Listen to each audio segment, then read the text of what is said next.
اجازه میگم این همه شما از ما سوال میپرسین، میشه ما هم یه سوال از شما بپرسیم؟ چرا دخترها خدمت نمیرن؟ چون که خانم‌ها هیچ وقت لباس یه دست نمیپوشن. جناب چون تا بیان ناخونشون رو با اسلحه‌شون ست کنن دشمن همه رو زده ترکونده. اکثر خانوما بعد از آرایش صورتشون میشورن، به خاطر همین که نمیرن سربازی. چی میگی؟ چی گفتی؟ خودتونم بعدا میفهمید من چی گفتم. آقا هیچ میدونی چرا خانمان نمیتونن برن جنگ؟ بچه‌ها کسی میتونه بگه؟ بذار خودم بگم. چون تنگ صورتی نداریم. فکر کن جنگ شده، درگیری شده، روبروی خانم دشمنا وایسادن، کل گروهان و گردان هم دارن اصرار میکنن به خانم که شلیک کن.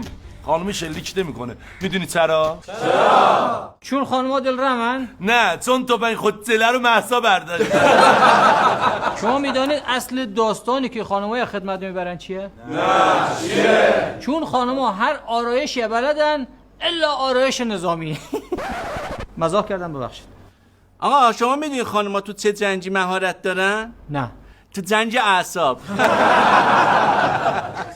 بچه‌ها خانوما اگه برن خدمت شبا نمیتونن تو پادگان بمونن. کسی میدونه چرا؟ چون هر جا میرن باید 9 خونه باشن.